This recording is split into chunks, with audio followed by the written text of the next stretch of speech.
Nagsimula ang kasiyahan sa bulwagan at naroon si Juliet, masayang nakikipagsayawan. Habang si Romeo ay papasok na sa bulwagan ay kanyang nakita ang dalagita.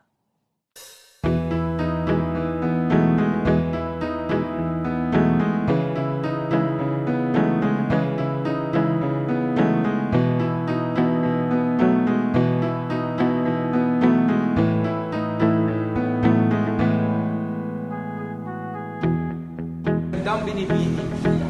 Ako'y nabighan. Hindi ko may paliwanag itong aking nararamdaman.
Makikita ni Tybalt si Romeo at sisitahin niya ito. Ba't ka na pa rito isang montague?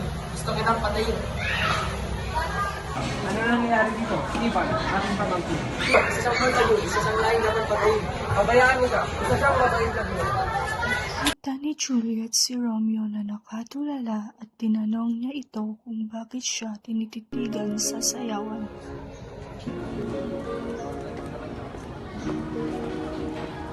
Bakit mo ako tinititigan kanina? Nararapat lang na ikaw ay titigan dahil ang puso ko ay una ng kasiyahan. Ikaw ba'y nabighani sa aking kagandahan o sa kung sino ako? Ang iyong kagandahan ay nagpapahiwatig kung sino ka. Ganon ba? Ano ang iyong pangalan? Bago ka kong kita. Ikaw tayo mali!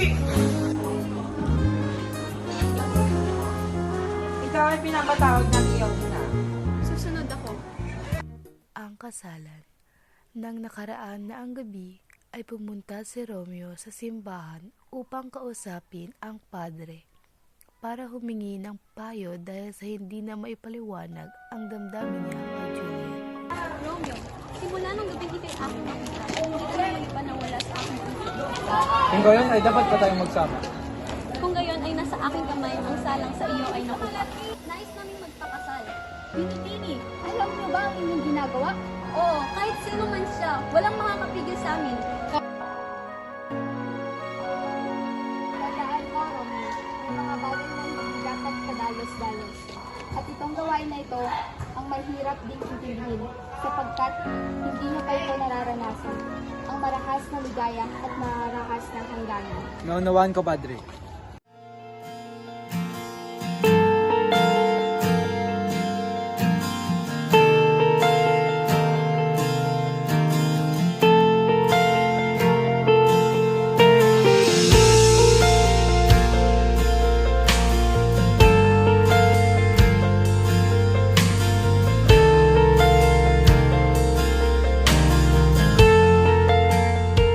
Pagkatapos ng araw ng kasal ay kasama ni Romeo si Mercutio at Benvolio.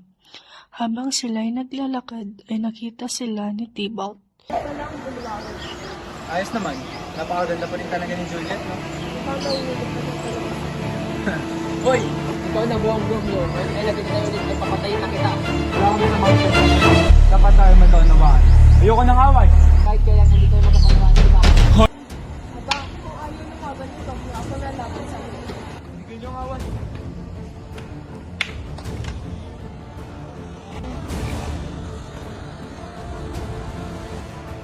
Saka talagang halimaw, dapat ka nang mamatay.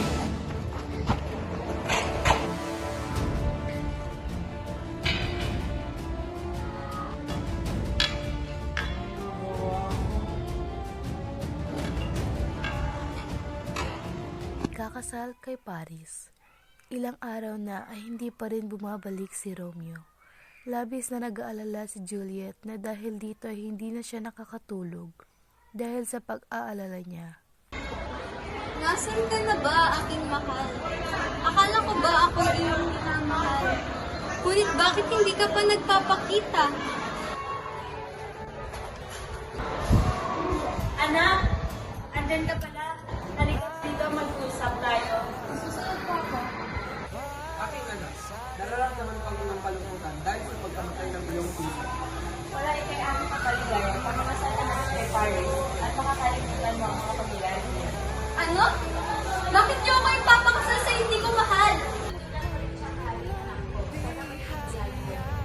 Ayoko magpakasal sa hindi ko mahal. Hindi ka namin pinalaki walang galang.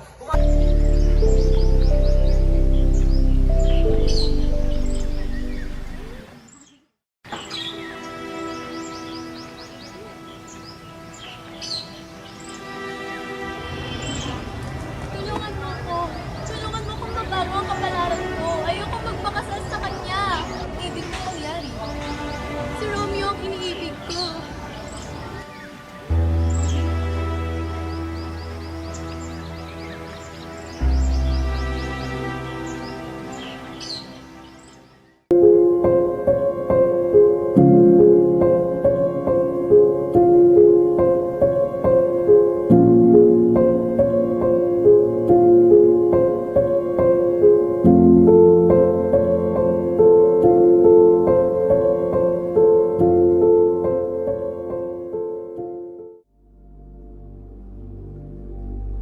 Senyorita, naku, hapon na. Ka pa nakatingin.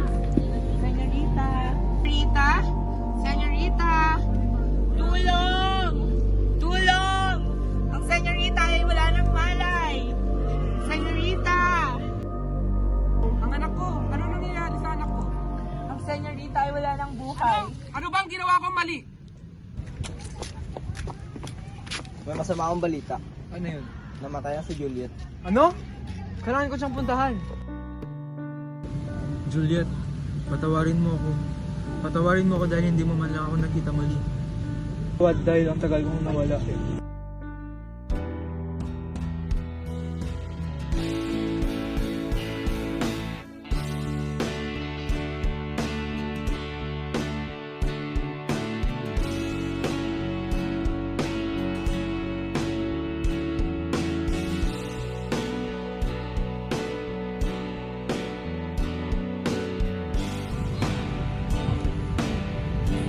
Romeo! Romeo!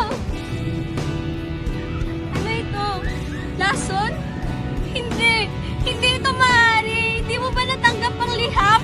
Romeo, gumising ka! Hindi ko kakayanin na hindi kita makakasama.